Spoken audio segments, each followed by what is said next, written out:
What's up, everyone? Welcome into DodgerHeads Live, presented by DodgerBlue.com, your home for the 2020 World Series champion Los Angeles Dodgers. My name is Jeff Spiegel, joined by Daniel Starkand. It's Sunday night.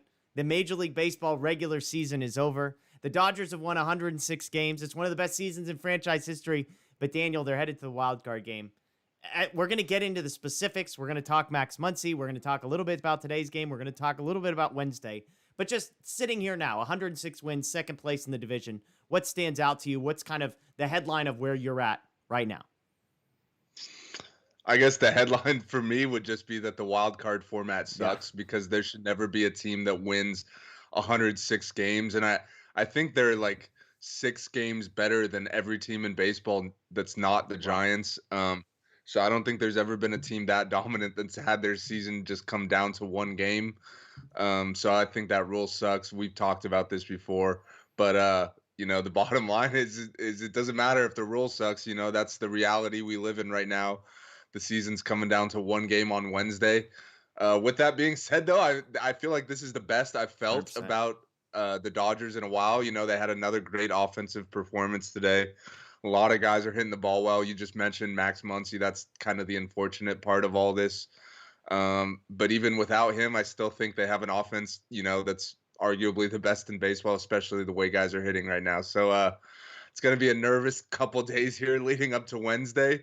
But I just think, it was a great season. It's nothing to be disappointed over. It's just you just got to tip your cap to the Giants. They were one game better than the Dodgers.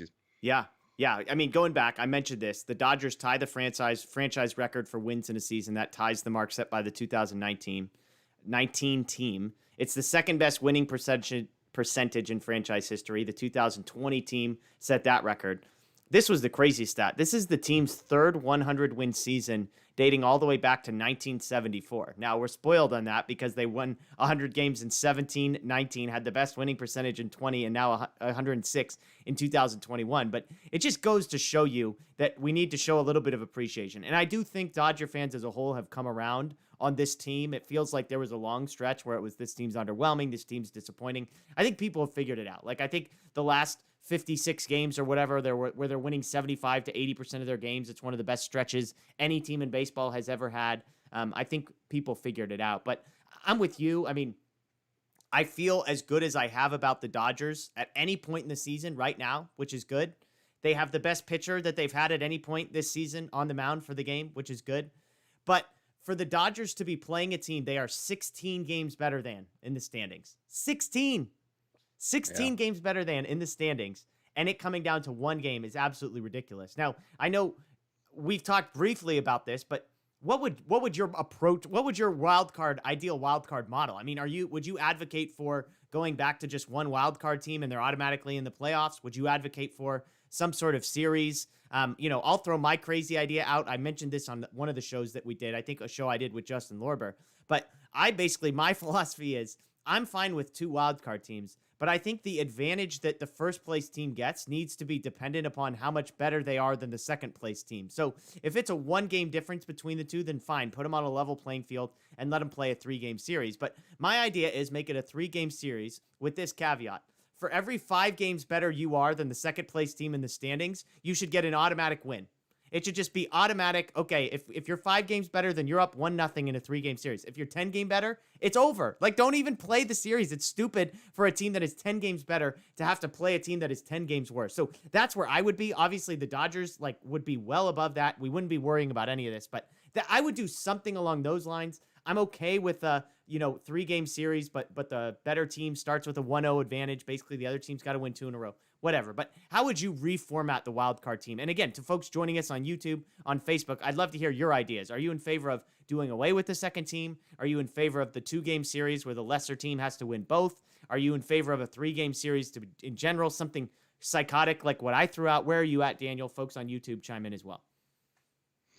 Yeah, I feel like there's a number of different possibilities that I'd be totally fine with, and they all involve it being more than just one game, and the number 1 wildcard team having to lose more than one game for their season to come to an end, just because I think it's ridiculous that you could win 106 games. Like you said, there's 16 games up on the Cardinals, and that's with the Cardinals Yeah. winning like their final 18 out of 19 or whatever. Like that got them within 16. It was even more before that. I just don't think it makes sense for that team to, you have one bad night, a couple things don't go your way, and your season's over. I'd probably just keep it simple. Like the second wild card team has to beat the first wild card team twice to go through. I think that gives you that kind of 1 game buffer Yeah. that, we say anything could happen in 1 game. Well, it's a lot harder for anything to happen in 2 games, I'd Yeah. say. Like you have to do it twice in a row. So I think that gives the first wild card team an advantage, which right now there's really no advantage other than you get to host the game, which like cool, but like that's not like any sort of advantage like once you're between the lines, Yeah. So I definitely think they need to make some changes. I don't want if they're going to start adding more Yeah. teams, I just don't want them to add too many teams, like last year I thought that was too many teams. Like you got below 500 Yeah. teams like making the postseason. I'm not in favor of that. So I'd probably just keep it the same, just make it so the second team has to beat the first team twice. It's not perfect, but like I feel like that, it's better, definitely better than what it is now, and you're not changing a whole lot. Totally. And I'm with you. Like, I don't want more teams in the postseason. I want to be clear. It devalues the regular season. And I know that phrase Yeah. gets thrown out a lot, but I think it's accurate. If below 500 teams, like, look, the Cardinals are a good team. They're 16 games back of the second best team in baseball. There's a lot of teams 16 games back. So the Cardinals are a fine wild card opponent in a theoretically normal season. This just isn't a normal season because the two best teams in baseball are in the same division. I'm with you. I mean, the win 2 in a row is better than nothing. I still think to be 16 games better than a team and then to be, okay, Yeah. now you got to beat them. Yes, you only have to win 1 out of 2. But I mean, you saw how it struck out for the Dodgers. The Dodgers would be starting Max Scherzer and then Tony Gonsolin in those 2 games. Yeah. Now, would they have handled today differently and saved Walker Buehler? I'm guessing they would have if they knew that was the scenario. But who knows? I mean, with the division realistically on the line, it's hard to say that. So I think we agree that it needs to get overhauled. I see George's idea in here that it's a home run derby. I think we can pass on the home run derby ideas. I mean, I'm not saying the home run derby is a whole lot more legit than what we're going to see. But at least, let them play on the field. But yes, make it extended. I mean, a 3-game series, make them win 2 in a row, something along those lines, I think is fair. But again, Yeah. I think there needs to be some differentiation for the years where there's a 1-game wild card winner and there's a 16-game wild card winner. I just think, look, like you could just have a scenario where this game doesn't happen if wildcard team 1 is that much better. Now, MLB would never do that because they want the revenue. They want the guaranteed games. They don't want to be risking, oh, sorry, you lost 2 games that we're going to be hotly watched. So that's that. But let's get back to the Dodgers specifically. And I think we both just said this, and I think it's worth saying, is that right now is actually the best that the Dodgers have been playing at any point this season. I think you've got Max Scherzer on the mound. We've known that was going to be the case for the last few weeks. You feel really good about that. Yes, he struggled his last couple starts, but hey, throw that out the window. Max Scherzer has been in this situation. You can trust him. I think the revelation of late, and we'll get to Muncy, but the revelation of late is the offense. The offense has scored 8+ runs every game for the last 5 games. Now, those 5 games were must win.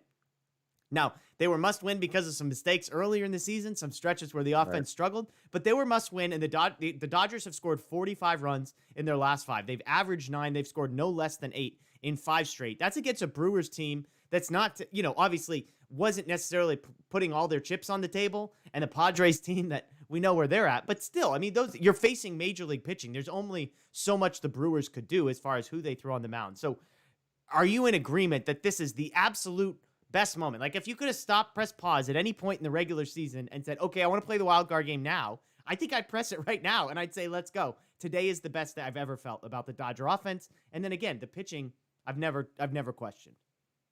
Yeah, absolutely. I mean, they've been firing on all cylinders this week.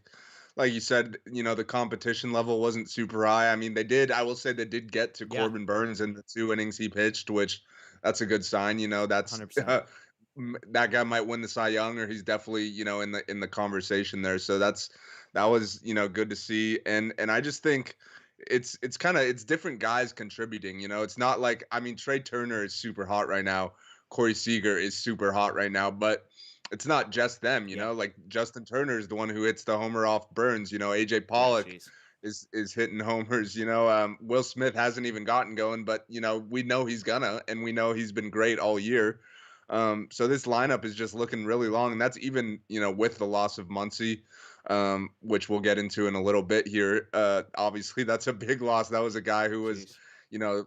arguably the MVP of this team for most of the season. I know he faded a little bit, but still, like we're probably going to be looking at Cody Bellinger as a replacement in the lineup, which I know how you feel about that. But How do I feel, I Daniel? How do I feel about Cody Bellinger as a replacement in the lineup? probably not too good, but even so, I think they could stomach that a Yeah. little more now than probably 3 weeks ago when the offense was struggling. Because now guys are hitting the ball well, so you could maybe afford to have that guy batting eighth who's a defense first Yeah. guy, to put it lightly at this point. Yeah, a couple of people asking this in the comments. I think it's a fair one. Are you worried at all about the 2 off days, not playing Monday, Tuesday? I mean, as hot as the offense is now, does it worry you at all that they've got to wait until Wednesday to play this game? I mean, it goes both ways. Like it could either benefit you, like getting a couple days off, getting some rest. They just played 162 games, so I'm sure they'd like some time off. Or, like you're saying, when you're playing well, sometimes you just want to keep playing. So we'll see. I don't think there's like a set answer to that. Just like the Dodgers have 2 days off, the Cardinals also have 2 days off, and they've been just as hot as the Dodgers recently. So maybe it's a good thing slowing those guys down. So who knows? Um, I tend to think rest is a good thing usually, just because it lets your body kind of reset a little bit. But the way the Dodgers have been playing, I like if they told me the wild card game is tomorrow, I would not be mad about it. Yeah, absolutely, absolutely. It's an interesting dilemma. But let's get into the piece that we've kind of alluded to, which is the Max Muncy news, or lack thereof. I mean, sort of news, sort of not news. If you didn't watch today's game, on one hand, I wouldn't really blame you. The Giants game was a blowout in what felt like the third inning. The Dodgers game was shortly thereafter a blowout. But the biggest moment of the day was Max Muncy getting injured. There's a little dribbler out in front. Will Smith throws a ball to Max Muncy that's a little bit inside the line. Muncy has to reach across the base to grab it, tries to, basically gets his elbow completely plowed through. There wasn't any, I wouldn't say this is a Will Smith fault thing. I wouldn't say this was a runner thing. It was just a contact play that happens. And immediately something is wrong with Muncy because he is like writhing in pain on the ground. I saw some people saying there was question about, like people watching, can he even move his elbow the way he was holding it? It goes down. It's a left elbow injury is what we've been told. By all indications, he's definitely not playing in the wild card game. And you correct me if I'm wrong on this, Daniel, but when I was thinking about it, I can't imagine he would be ready for an NLDS. I mean, I would be shocked, to be perfectly honest, if he played at any point this postseason, but definitely not the wild card, definitely not the NLDS. So we'll get into the specifics of who replaces him, et cetera, but anything you would add to the play, to the injury, or to the moment? I would just probably agree with you that I'd be kind of surprised if he plays again. Definitely not before the NLCS, I would say. But we got to see what it is. But I'm with you. Like just looking at how much visual pain he Yeah. was in, like on the ground. Like Max Muncy is a tough dude. Like he's as tough as they come. So if he's in pain like that, it's probably something bad. I don't want to speculate on what it exactly is, but it definitely didn't look good. Like you said, he's already been ruled out of the wild card game. So I'd imagine NLCS at the very earliest. But with that said, I'm with you. I wouldn't be surprised if we don't see him at all this year, which just sucks because he's having a career year. He's been pretty much healthy all season, so the timing is just really unfortunate on the last day of the season in a game that hindsight is 2020. But Max Muncy didn't have to be in Yeah. the lineup today. They easily could have rested him, especially if they would have known what would have happened in the Giants game. With that said, you don't do that because, who knows what could have happened. You still had a chance at the division and you got to go for it at that point. But it just sucks that it happened on today of all days, right when we're getting ready for the playoffs. Yeah, and the one thing I would say is like, because I talked through this a little bit earlier in the weekend, but this idea that, they shouldn't have played Muncy, why are these guys, if only the Giants had won the day before and this one, I mean, the thing to remember is you only have 28 guys on the roster. So this isn't like the NBA or some of these other sports where you could just do wholesale, like take everybody out and just play the backups. I mean, you just don't have that many backups. So it's not to say that Muncy couldn't have possibly gotten a day off, but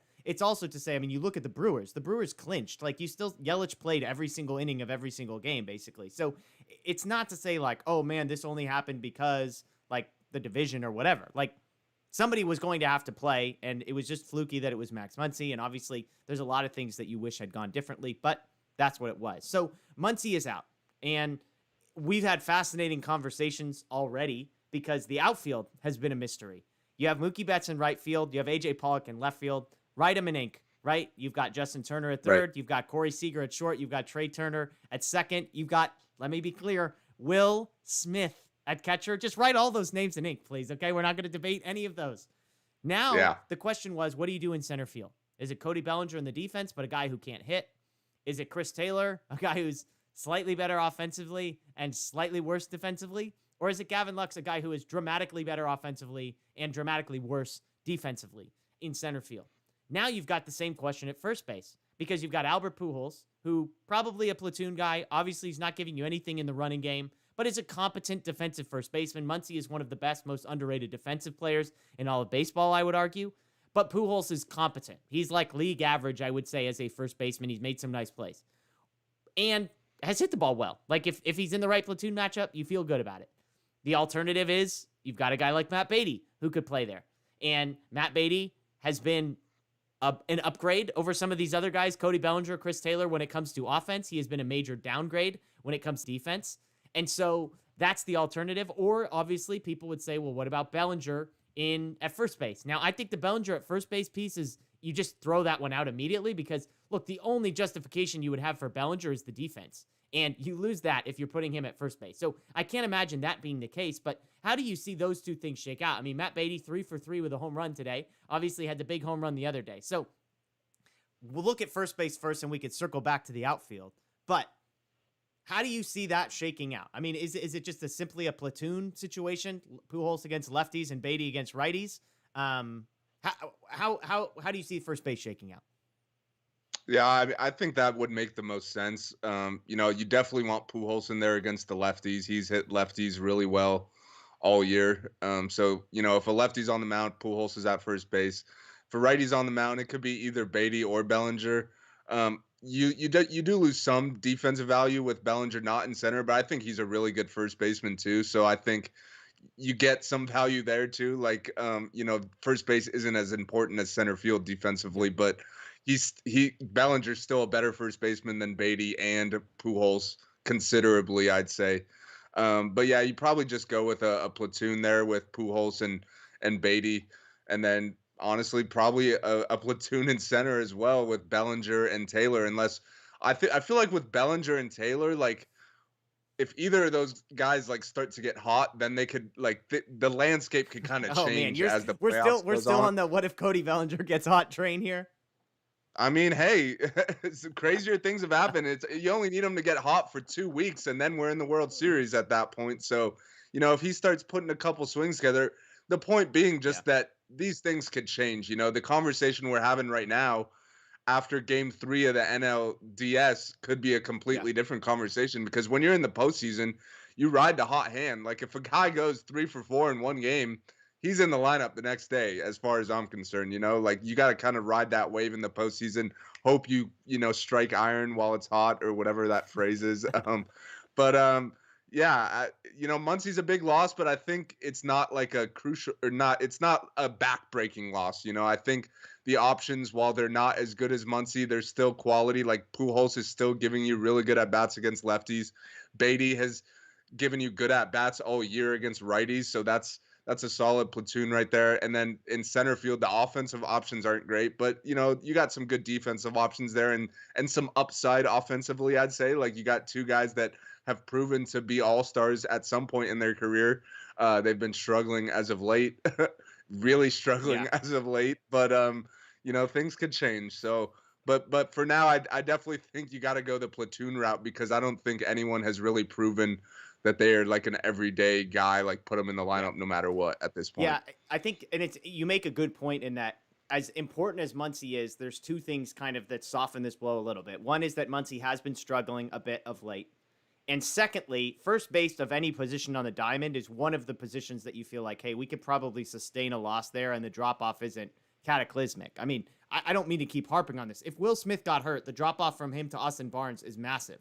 Like, if if Trey Turner or Corey Seager had gotten hurt, well, then Chris Taylor's in the lineup every day. And offensively, he's been really, really bad. If they lost A.J. Pollock yet again, then it's not just who plays in center field, but also who's playing in left field. So the fact that Albert Pujols can slot in Muncy's spot against lefties, I think is a big deal. Now, as people in the comments are making the point, which is fair, Adam Wainwright's a righty in the wild card game, so you're probably not seeing Pujols there. And they've also indicated, I didn't see this, but somebody in the comments is pointing out that Jack Flaherty would also be available and probably would be the second guy onto the mound for the Cardinals. Again, that's somebody in the comments. I take your word for it. You're loyal listeners. You're here with us, so I'll take your word for it. But that's two righties. So in that case, is Matt Beatty the starting first baseman in your estimation? Because obviously there's questions about his defense too.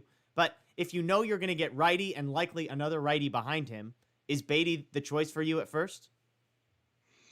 It's a tough question, because you also got like is Bellinger starting in center? I'm honestly so give me. I'll do both. Card. Like who's your? Let's assume in right field, left field, second, short, third, catcher are all decided ahead of time. How would you play first base and center field against a righty, knowing that there's likely another righty coming behind him? I honestly think I would go. Well, one name that we haven't mentioned is Gavin Lux, and I guess we need to see. He's about to get mentioned. He's about to get mentioned. Is he healthy? I don't know. I didn't really watch a whole lot of today's game. I don't know if he played or not, but obviously he ran into the wall the other night and was dealing with I don't know what it was, a neck issue or something like that. Came off the bench today, 0 for 1 with a walk.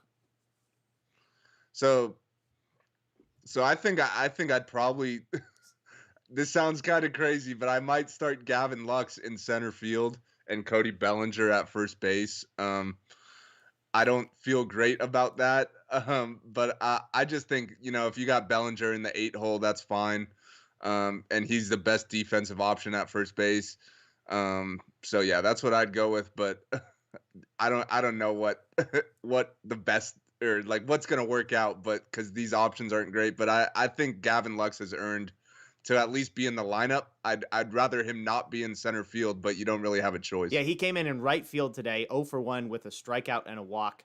That was his first appearance since Wednesday, September 29th. So obviously was the game that he crashed into the wall. Yeah, I mean, look, I'll say this. Put Mookie Betts in center field. Like, I understand the reasons why we haven't done that up until this point. I understand the concerns about the hip. It's a one-game winner-take-all. Put Mookie Betts in center field. Because then you feel way better about Gavin Lux in right field, which is where they played him today, which I assume is probably something they feel comfortable with to some degree. So for me, Gavin Lux is like the easiest no-brainer decision of this whole conversation. And you say it sounds crazy to put Gavin Lux in center and do, Bellinger at first.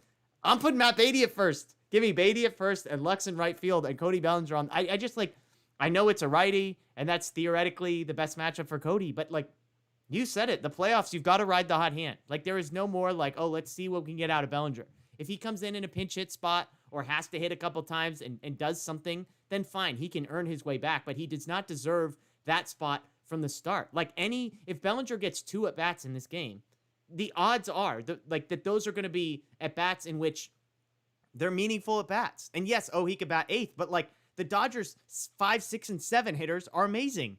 So like the 3 guys in front of him, it's not like they have a less likely chance to reach base. So for me, we joked about this before, but like Bellinger, I can't do it. Like if you want to justify the defense in center field, that's fine. But Bellinger at first for me is like a total non-starter. I would rather put Pujols against a righty at first base than I would Cody Bellinger against a righty. Because yes, he's slightly better defensively, but I think like the gap between him and Pujols is probably not that substantial. And I would trust Pujols against a righty offensively more than I would trust Bellinger against a lefty. So, I mean, I know you're not like dying on the hill of Cody Bellinger and they've been backed into this situation, but I'm curious, like, would you be shocked if it was Gavin Lux and Matt Beatty that were the final 2 spots in the Dodger lineup on Wednesday?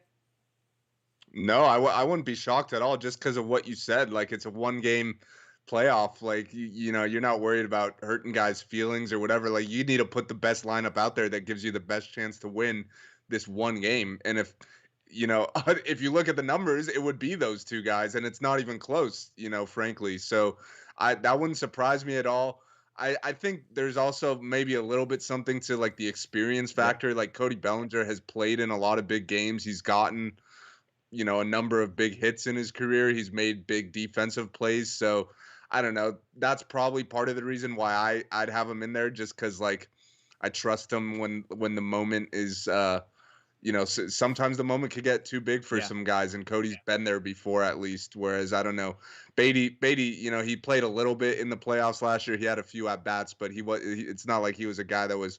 I don't think he started a single game last October. So I'd still go Bellinger, but I hear you. Like if just looking strictly at the numbers, it's Lux and Beatty, and it's not close right now. Yeah. Like those two, if you look at those two guys, their numbers in September compared to Bellinger and Taylor, it's not Yeah, and close. people in the chat are mentioning, obviously defense is the issue then. Like Gavin Lux, CK is pointing out, Gavin Lux did not look good in right field today. Looked a little bit lost out there. So there's obviously a risk, and this is a conversation that I think is worth having, which is how much emphasis do you place on defensive value in a situation like this? Mhm. Because again, I would say if you're going on a scale of 1 to 10, Cody Bellinger right now offensively is a 1. Like he is pitcher is 0. Cody Bellinger's a 1. He's better than a pitcher, but that's about it. Whereas Gavin Lux offensively, now the last 3 days being hurt is hurt, but prior to that, I would say he's like a 6 or a 7. Like he wasn't just an average player. He was like really good. Now defensively, Bellinger's a 9 and Gavin Lux is probably like a 3 or a 4. So how do you weigh those? How do you weigh an elite defensive player and a terrible offensive player against a below average defensive player and above average offensive player? And then Matt Beatty's even more so, because Matt Beatty I would describe as a league average offensive player, which compared to the Billy McKinney's of the world is far better. But I don't know. I mean, like, and obviously defensively is not a guy you really trust a ton. And I mentioned Billy McKinney's name. I believe he's due to come off the injured list or at least eligible. And who knows? I mean, would you be shocked if Billy McKinney was starting? Like the way that they treated him when he was healthy was insane to me. And yet I can't say I'd be shocked. Like crazier things have happened. Like I joke with people. I have not ruled out that Austin Barnes is going to start at catcher on Wednesday. So, like, of course, Billy McKinney's in play as far as I'm concerned. Yeah, I mean, I definitely think McKinney's in play. He'll be on the roster because now you have an extra spot open with if Max Muncy's not going to be there, and there isn't really any other obvious choice to take that spot. And like you said, Billy McKinney's due to come off the IL. He's been rehabbing with OKC, I believe, so he's ready to go. He'll probably be on the roster. I don't think he'll be in the lineup. I hope he's not in the lineup.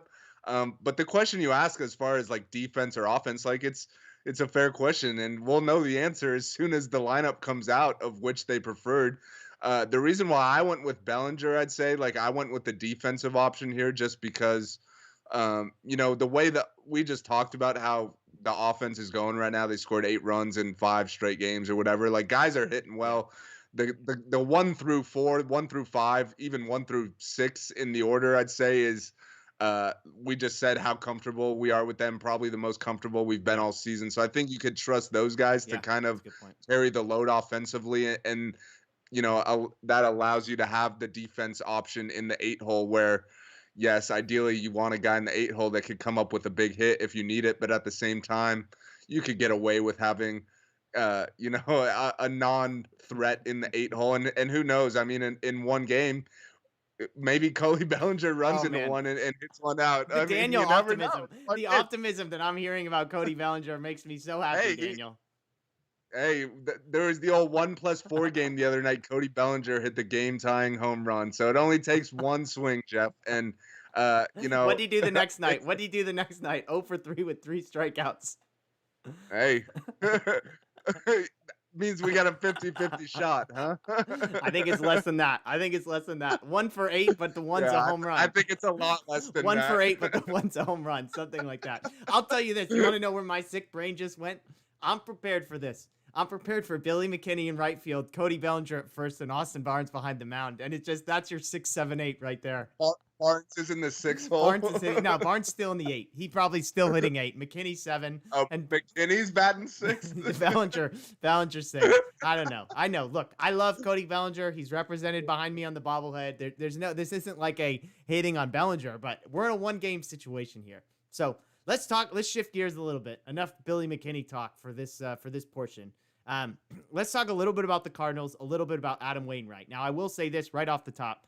Justin Lorber and I are going to be doing a show tomorrow. We're going to record. And that, like, I've talked to Justin. It's just going to be a deep dive on the Cardinals, their tendencies, how the Dodgers match up, et cetera, et cetera. So this conversation is going to be loose and surface level for the most part. And then we'll get to some questions people have, and we can interact with that. But I just want to talk a little bit about Adam Wainwright, who's going to be on the mound for the Cardinals. This is a guy who's probably going to finish in the top 6 or 7 when it comes to Cy Young Award voting. He finished the season with 17-7 record, a 3.05 ERA, 174 strikeouts, and a whip of 1.06. He threw 206 innings, which I imagine might have been the league leader, or at least close to the league leader. So not striking out a little bit less than a batter an inning, but a 3.05 ERA there. He did face the Dodgers a month ago, September 8th. He went 8 1/3, 7 hits, 4 earned runs, no walks, 4 strikeouts. We talked about this. Basically, all of those runs came in the 9th inning. So he was pretty dominant for 8 and then got lit up a little bit in the 9th. The Dodgers still lost that game 5-4. So that was his 15th win of the season. He has struggled of late. I will say that. His 3.44 ERA in the month of September. He had one appearance in which he allowed 0 earned runs. But his last 3, he allowed 9 earned runs in 16 innings. So that's good news. The Dodgers are a team that strikes out a lot. Wainwright struck out 19 batters in his last 36 2/3 innings. So that seems like it'll be a good matchup for them as far as just a guy they're going to be able to put the ball in play with. So we've seen Wainwright once before. Obviously, we talked. This isn't a guy that you're excited to see. I would have much rather, when we were talking about game 163s and Alex Wood potentially being the pitcher for the Giants if it got to there, I felt a lot better about that. But you knew if you were getting one team in a wild card game, it was going to be good. It was going to be Wainwright, or it was going to be Luis Castillo, or it was going to be, Yu Darvish. You knew it was going to be somebody good. Wainwright fits the mold. So specifically looking at Wainwright, how do you feel about him as the guy that you're staring down? Yeah, I mean, I think you laid it out pretty well. He had a great year. The guy's 40 years old and he's still doing it. I feel like he's been around forever. But I think, the thing with him, the moment's not gonna be too big for him. He's been in a lot of big games throughout the course of his career. He's he knows what's at stake here. So I think he's gonna be ready to go. I think the key is kind of just getting his pitch count up. You mentioned he threw over 200 innings this year, so he pitched deep into a lot of games, and that's kind of the way he's had success, because the Cardinals bullpen, I'd say, is good, but it's not elite where it's like, all right, let's just get 5 innings out of Wainwright and then we're good. Like, the bullpen will take us home from there. They're probably going to want to get at least 6, 7, even 8 innings if Wainwright's going. So I think, when the Dodgers lineup is at their best, they're working counts, they're getting the pitch count up. So I think that's kind of what they're going to have to do again. I know someone mentioned Jack Flaherty potentially pitching in relief. I'm not too concerned about that. I'd say, like, this isn't the Jack Flaherty that's the ace all-star. He just got back from injury a couple of weeks ago. I don't think he's thrown like more than an inning at a time since he got back. And with that being said, in like a 1-game winner take all playoff, like, I don't know if that's the guy you're going to go to, like, in a 1-run game when you need 3 or 4 outs or whatever. So I don't think they're going to see Flaherty unless the game goes longer or Wainwright doesn't make it very far. That would probably be the other option, like if they got to go to their pen early. But I think the key is just kind of getting Wainwright out of there as quick as possible, because he's been, like you said, top 5 Cy Young guy. He's been great all year. So the quicker they could get him out of that game, I feel like, the better. Yeah, looking at his career postseason numbers, he's appeared in 28 different games, 15 of those starts. He's got a 2.86 ERA in his career in the postseason. Now, if you want to be a little more optimistic, he made 1 postseason appearance last year for the Cardinals, and he was just about as good. I mean, a shortened regular season, obviously. He made 10 starts in 2020. In the regular season, 3.15 ERA, a whip that was slightly better, 65 total innings. He goes into the postseason. He lasts just 3 1/3 with an ERA of 5.4. He allows 6 hits and 2 walks in 3 1/3. So, yes, this is a guy who's been there before. Obviously, you go back before that, 2019, 1.6 ERA, 2015, 1.7 ERA, and then it's, ancient history. This is a guy who's 40 years old. He just turned 40. Did sign an extension. Signed for another year. Yep. Yes, and there's an amazing sleuthing story where Wainwright is believed to be a guy under a particular mystery Major League Baseball player vaccination. You should Google that; it's really fascinating. And the internet sleuths believe the anonymous player to be Adam Wainwright. So do some digging on that if you want to. But so this is a guy who's been very good. He struggled last year in the postseason, and yet he's appeared plenty of times. This moment won't be too big for him. He has struggled in his last 3 starts, so you could wonder, is he wearing down? Although the same argument could be made for the guy the Dodgers are starting, Max Scherzer. His worst 2 starts of the season have been his last 2. So I think there's a lot to navigate there on the Wainwright side. Again, Justin and I will dig a little bit more into that. On the Dodgers side, Max Scherzer, we know what this guy is capable. We're aware of what his run was, prior to the last 2 or 3 weeks. You and I have talked, but I'll ask you again. I mean, any concern at all about Max Scherzer headed into this game? Even with the last 2, he's allowed 5 earned runs in each of the last 2 starts, 10 in a third innings, 17 hits allowed, 10 earned runs, just 10 strikeouts and 1 walk. Not his best, and yet he still had a 2.29 ERA for the month of September. So Wainwright aside, how do you feel about Scherzer? I feel great about Scherzer. I think Trey Turner said it today. Like, Max is pissed off right now, just kind of how his season ended. So he's gonna take the mound like a caged animal, just ready to go. I'm sure he's already like sitting in his house thinking about that start that's 2.5 days away. So I trust Max more than anyone. The Dodgers have not lost a single game that he's pitched since they got him. He's been incredible. He's also, I'd have to recheck the numbers, but I'm pretty sure he faced the Cardinals twice this year, once with the Nats and once with the Dodgers, and pitched like 16 innings without giving up an earned run against them. So he's, dominated that lineup a couple times already. So, I feel good anytime Max takes the mound. I don't really care about what he did in his last 2 starts. I think ideally you'd rather him be coming off some good starts, but at the same time, like Trey said, if those bad starts pissed him off and he's going to be, lights out on Wednesday night because of that, then I'm honestly cool with him getting rocked a couple times if that's what it takes. Yeah, absolutely. I mean, and again, there's very few. We were getting worried about Buehler at one point. Obviously, he's been fantastic his last 2 starts, but he put together a stretch of like 4 or 5 rough ones in a row. Scherzer's bat has been worse. To be fair, 10 earned runs in 10 innings is like disaster zone for Scherzer, and yet it's Max Scherzer. Like, I'm not going to second guess. We're not going to look back on this if he struggles and say, oh my gosh, I can't believe they did that. They should have seen it coming. No, that's nonsense. You have Max Scherzer. Obviously, you needed to pitch Buehler today, so there's not even a debate. I mean, literally, there's nobody available other than Tony Gonsolin to make this start, and so it's a clear decision there. One thing before we get to questions. So, folks, if you've got questions about some of the stuff you saw today or this weekend from the Dodgers, if you want to ask questions about Wednesday's game, Max Muncy, etc., please start throwing those in the chat. This was interesting. I had a friend texting me about the odds for this game. The Dodgers favorites as expected. I was surprised by how heavy of favorites they were. Right now, the Dodgers are minus 220 to win the game. That's the money line, meaning you have to bet $220 to win $100. Obviously, you get your $220 back. The Cardinals are plus 180. Plus 180. So, I mean, to put that in NFL terms, if you want to get plus 180 on a money line, you're talking about a team that is like nearly a touchdown underdog.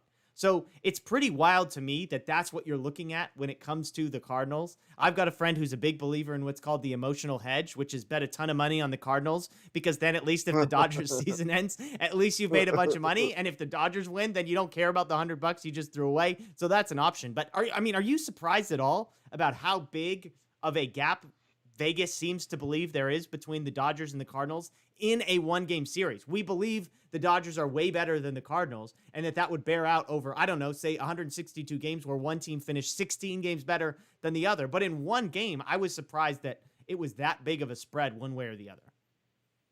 Yeah, I guess I am surprised, and I'm not at the same time. Like, the reason why I'm not is because kind of what we talked about earlier. Like, the Dodgers are 16 games better than the Cardinals. Like, that's not a small difference right there. But at the same time, on the other side of it, like, as of late, the Cardinals have been the best team in baseball. They finished the season winning like 18 of 19 or whatever it is. Their bats are hot right now. Tyler O'Neill, it seems like every time I check my phone, he hit another homer. So I guess I am a little surprised just because of that, and also, Wainwright. He's a great pitcher. I know I'd take Max Scherzer over Yeah. him, like if I had my choice easily. But it's not like Wainwright's a bad option. He's perfectly capable of going out there and throwing a gem. So yeah, I am a little surprised it's that much, but I guess that just goes to show like what Vegas feels about the Dodgers. Like I know sometimes Dodger fans get antsy or like nervous or whatever just because we're in a one game playoff and anything could happen. But with that being said, we have the much better team here, and I know games aren't won on paper, but on paper the Dodgers should be and are heavy favorites. Yeah. No Mofuoma points out the Dodgers are 10-0 when Max Scherzer appears for them in games this season. So that's a big one. And I mean, again, the Dodgers have scored at least 8 runs in each of the last 5. So if you come into this game and say Max Scherzer's on the mound, and even if you say you're going to get 5 runs from the Dodgers, I think we'd both feel really good. Like I would take a bunch of money out of my account and go place it on the Dodgers if you guaranteed me 5 runs tomorrow. Because is it possible that Scherzer gets shelled a little bit? Of course it's possible, but I don't think any of us would say that it's likely. Okay, so going into the questions here, we got a good one. I got to scroll back and find it. Somebody was asking about how the Dodgers... Oh, here we go. Enrico asking on YouTube, how's the starting rotation set up for us if we get to the NLDS? So the NLDS would start on Friday, and that's where things get nice for the Dodgers. You'd have Walker Buehler on normal rest for Game 1. You've had Julio Urias on extended rest for Game 2, and then that would be Friday, Saturday, off day Sunday, I believe, and then again on Monday. So that would put Scherzer on normal rest for Game 3. So it sets up pretty perfectly for the Dodgers, all things considered. And then once you get to Tuesday for Game 4, that would likely be Tony Gonsolin / a bullpen game, unless you wanted to bring Walker Buehler back. But Walker Buehler would be pitching on what? 3 days rest. So 3 days rest. I mean, depending on where you are in the series, right? Like if you're down and your back's against the wall, you throw Buehler because you don't want to die without him. But anything that you would add? I mean, as a Dodger fan, not to look ahead of Wednesday, but if you were to get to the NLDS, you wouldn't have any excuses in that situation. No, absolutely. Yeah, I think you nailed it. And I think that's why they kind of set it up the way they did. They did some, tinkering with the rotation. You'd have to go back 3 weeks to when I think they like gave Walker Buehler, they gave someone an extra day and Gonsolin pitched piggybacked Kershaw or whatever it was. That was them setting up their rotation how they wanted it, and I think it's set up perfectly. Yeah. Reach for the Stars asks this question and clarifies, purely a hypothetical, confident it won't happen. But what kind of leash essentially would you have for Max Muncy? Like if it's in the second inning, how many runs would Max Scherzer start? Mm-hmm. Yeah, no leash for Max Muncy, unfortunately. Max Scherzer, if he doesn't look great Wednesday, how many earned runs would it take to pull him in the second inning for you? I mean, I guess it just depends on, looks like. A number of things. Like, is he giving up hard contact? Is he walking guys? Or is he just getting blooped to death? Is our offense putting up any runs? Or are we down a bunch of runs early? Like, I don't think you could really afford to fall down by more than, like, 4 runs or so. So, like, if it's, like, 4-0 in the second and the bases are loaded with no outs and Max just gave up a double and walked 2 guys and he just doesn't look good at all, then you got to make a change as quick as possible. Like you can't be down 7-8-0. Then the game's over and your season's over. So as great as Max Scherzer is and as much, respect that he demands that like, he could get out of this or like, he's going to settle in and be okay. You don't really have that luxury.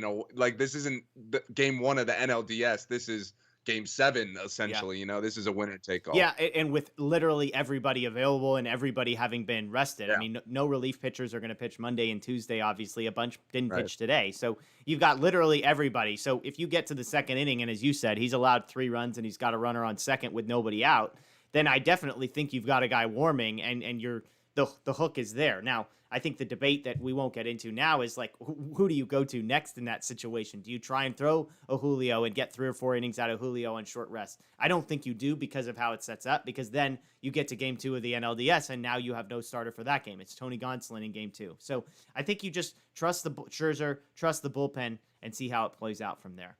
Speaking of bullpen, question here from Samuel Kim. I'll start with this one, but he says, will we see bad or good David Price in the postseason? I don't think we see David Price in the postseason, at least if it were up to me. The way he's been used of late does not strike me as a guy that the Dodgers trust. And we kind of did the math. I mean, obviously, for the wild card game, he could very well be on the roster because I would imagine that some of the starting pitchers are not going to be on that, and they don't need to be on the wild card roster. Like Walker Buehler does not need to be on the wild card roster, for example. Tony Gonsolin, they might just try and take a bunch of bench bats and take a bunch of relief pitchers. I could be wrong about how that works, but that'd be my guess. But once you get to the NLDS, I went back to 2019 and looked. The Dodgers took 8 relief pitchers in 2019 in addition to 4 starting pitchers. I went to 2019 because there's no DH. So it gives you a little bit greater sense of how the Dodgers approach it. There's 6 relief pitchers that you feel good about if you're a Dodger right now.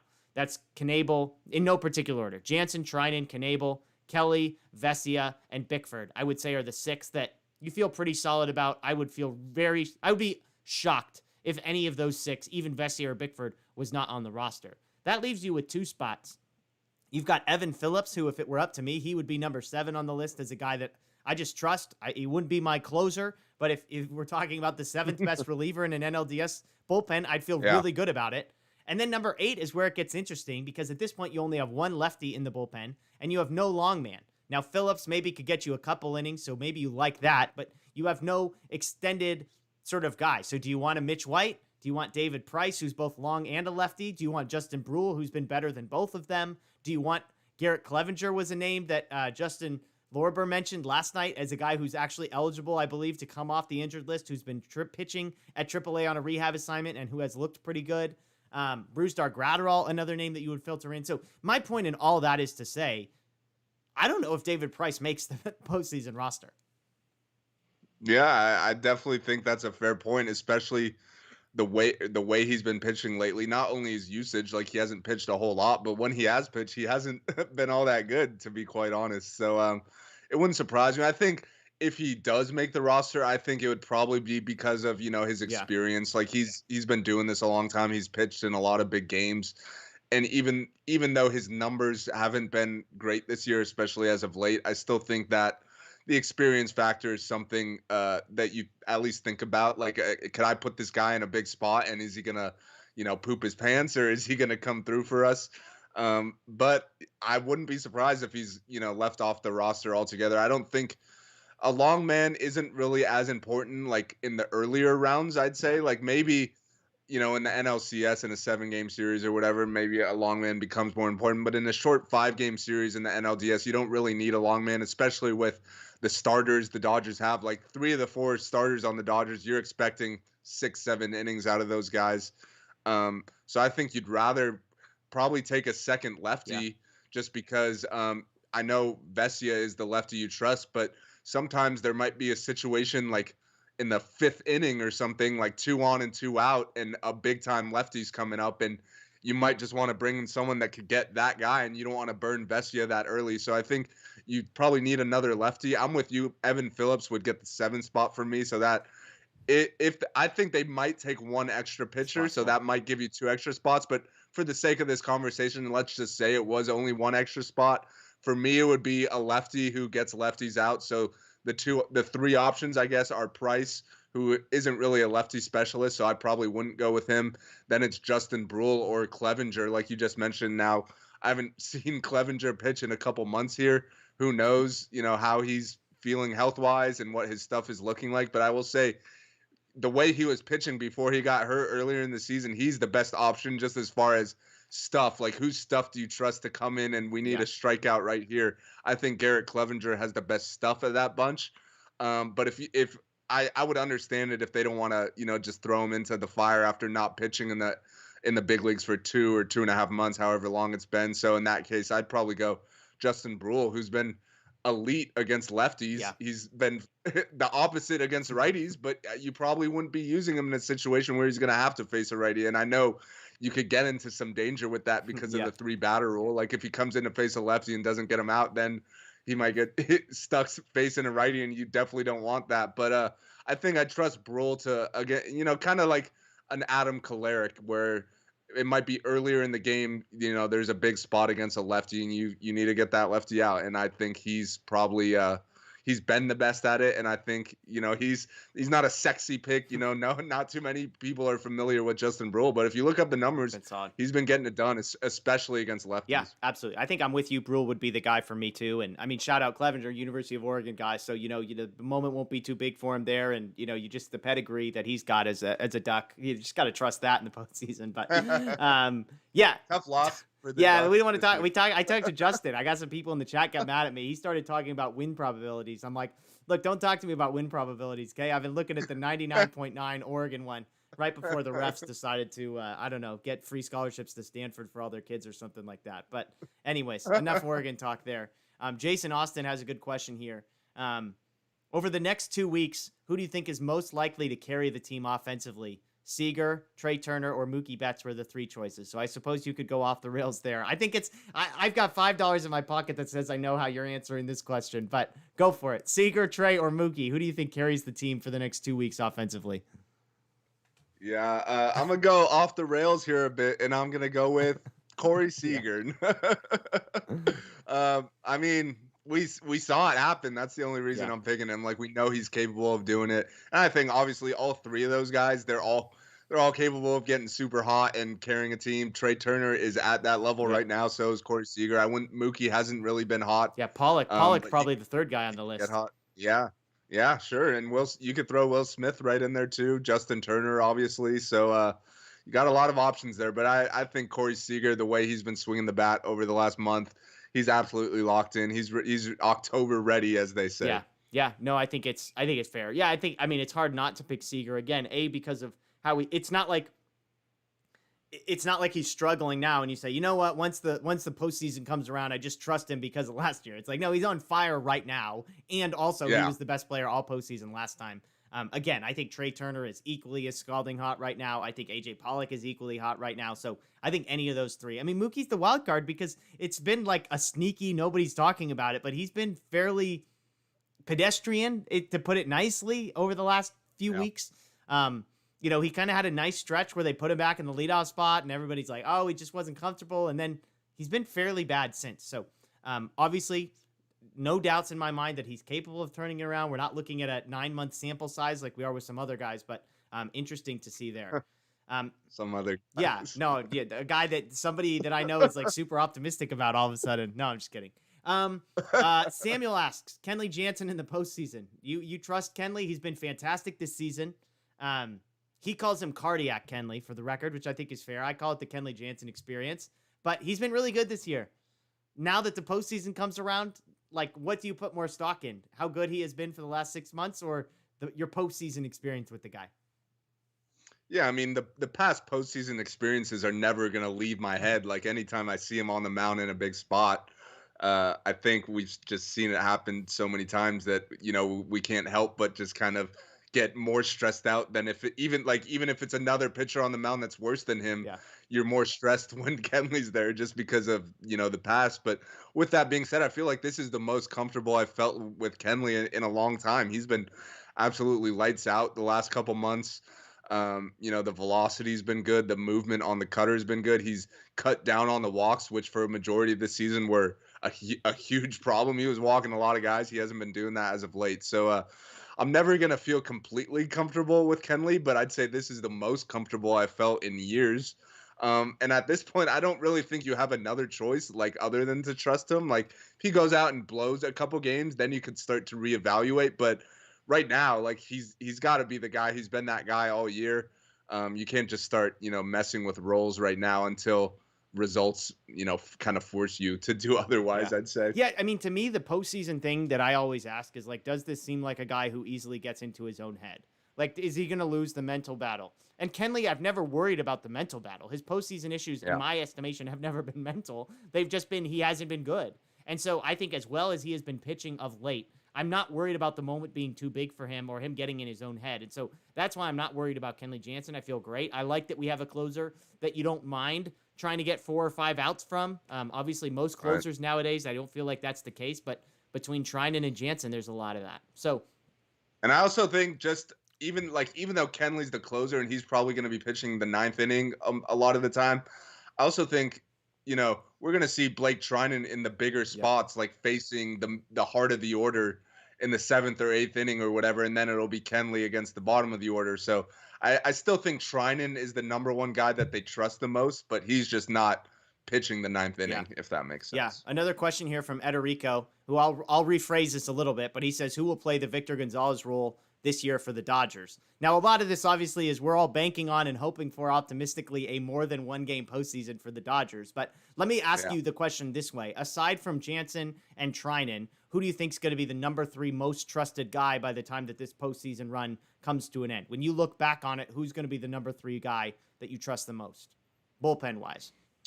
Yeah, I think there's 2 guys, I'd say. I think one lefty. I think Alex Vesia is the clear high leverage lefty in the pen. He's got swing and miss stuff, which plays up in October. He's been great. So I think when I think Victor Gonzalez, obviously because he's a lefty, the first guy that popped to mind was Alex Vesia.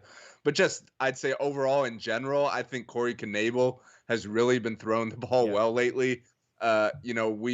We've seen what he's capable of, like with the stuff. It was just a matter of can he stay healthy, and he's been pitching for a couple months now, and he's been great. Strikes out a lot of guys.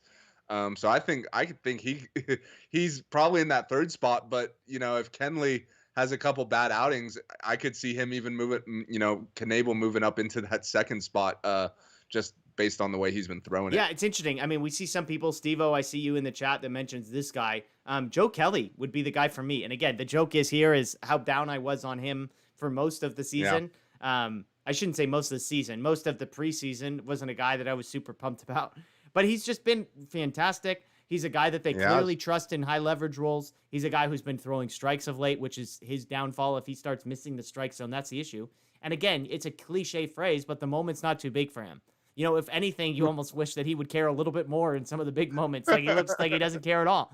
So I think Kelly's the guy that, and again, I mean, look, we were on the wrong side of a Joe Kelly postseason run. We know that velocity plays up. We've seen how breaking balls play up in the postseason. He has both of those things. So I think I'm with you. I like Vesia, but I think Kelly is a guy that I'll probably look back on. And Knebel, I really like, but correct me if I'm wrong. Sometimes you can learn by it doesn't feel like they trust him in big spots. Like, as much as his numbers have been good, it feels like they're treating him like he's the 5th-ish best reliever in the bullpen. Have you felt that way with the usage that you've seen from Knebel? I mean, yeah, and I think they've kind of been building him up, I guess. Like, he missed a lot of time. He missed the majority of the season. So when he first came back, you're right, it was all low leverage type spots, just kind of easing him back in. I'd say maybe over the last week or so, he's been kind of pitching in closer games, not necessarily like, Treinen Jansen territory, like 8th inning of a 1-run game, but you might see him in there in the 6th inning, when you got a 2-run lead or something like that. I think he's probably not your top guy, but he's a guy you definitely trust. And I think he's ascending, I'd say. Like, maybe at the beginning of the postseason, he's not that guy, but if he could string together, a few good outings, then he kind of enters that category, I'd say. Yeah, and I mean, look, we've seen in the postseason, you need the guy that you're not afraid to burn in the 4th inning, but usually the guy who comes in the 4th inning is a huge spot. I'm blanking on, was it Floro last year that came in Game 7, or was it Game 6 or whatever it was? Well, it was Alex Wood and then Floro too, both. But they, those guys come in early, and those turn out to be the biggest moments of the game, and so I could see Knebel potentially being in that role there. Okay, last question here, because we're coming up on the hour mark here, and it's the big one, Wednesday. Give me a prediction, Daniel, as we look ahead. Scherzer versus Wainwright for the Dodgers. How do you feel about this game? How confident are you in this game, and where do you see the scoreline kind of landing? I am going to choose to be optimistic just because I don't want to cloud my head. Hey, if you're optimistic about Cody Bellinger and pessimistic about anything else in your life, we've got some issues to talk through here, Daniel. Yeah, no, but I just don't want to cloud my head with bad thoughts. We still got 2.5 days or whatever, 3 days basically till Wednesday. So I'm going to choose to try to stay positive. I don't want to get stressed out 2 days before. So I'm going to say the Dodgers come out, get some early runs off Wainwright, get to him early. I think he'll settle in a little bit from there, but I think Max is going to be great, and I think the Dodgers are going to win the game 6-2. Okay, 6-2. I'm looking through the chat. Let's throw some of these predictions out there for you. Derek's got 8-2 Dodgers. You might not be surprised to know that there's not a whole lot of Cardinals picks in our chat right now, but Laura's got Dodgers 4-2. No. Dong's got 5-2. No indication. So Dong might have Cardinals 5-2. I'm not sure. I'm guessing Dodgers there. Julian's got 7-2 Dodgers. MH has got Dodgers 6, Cardinals 3. Yeah, so we'll see. I mean, I'm with you. Let's see. Gary's got 5-2 Dodgers. Samuel's got 5-2 Dodgers. Alex has got 5-1 Dodgers. George 8-3 Dodgers. Doug 4-1 Dodgers. Steve-O 5-2 Dodgers. I mean, look, all the experts are picking the Dodgers here, Daniel. So I think this is a pretty straightforward. Justin, oh my gosh, 6-5 Dodgers. Austin Barnes walk-off 2-run home run. Justin must be the guy that's got like Get he's the got jersey if that happens. Yeah, the jersey that I've promised people. For those that missed it, I sort of, I guess, half-heartedly committed to that if Austin Barnes has the game-winning hit in the wild card game, that I would buy a jersey. I think Daniel left me a loophole big enough to maybe settle for a jersey, although I'm not positive that Austin Barnes jerseys exist, so we'll see. But yeah, okay, Julian wants us to know that his girlfriend has 5-3 Dodgers, so shout out to Julian's girlfriend.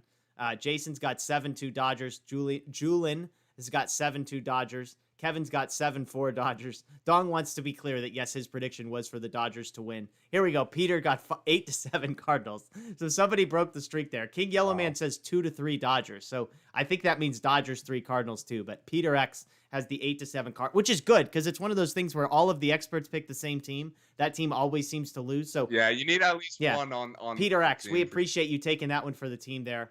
Sly Guy has 8-3 Dodgers. Laura says it has to be a jersey, by the way, not a Scherzer, not a jersey. Deborah 4-1 Dodgers.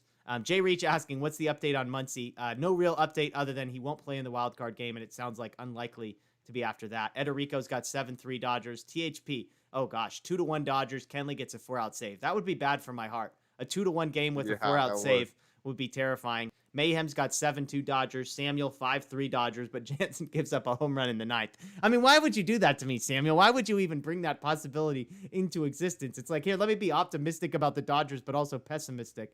Eddie's got 3-0 Dodgers. Yes, Cardinals 4-2. So there we go. We got the second one. 5-3 for Samuel. 5-3 Swaggy. Man, Dodgers offense explodes. Robert 9-2.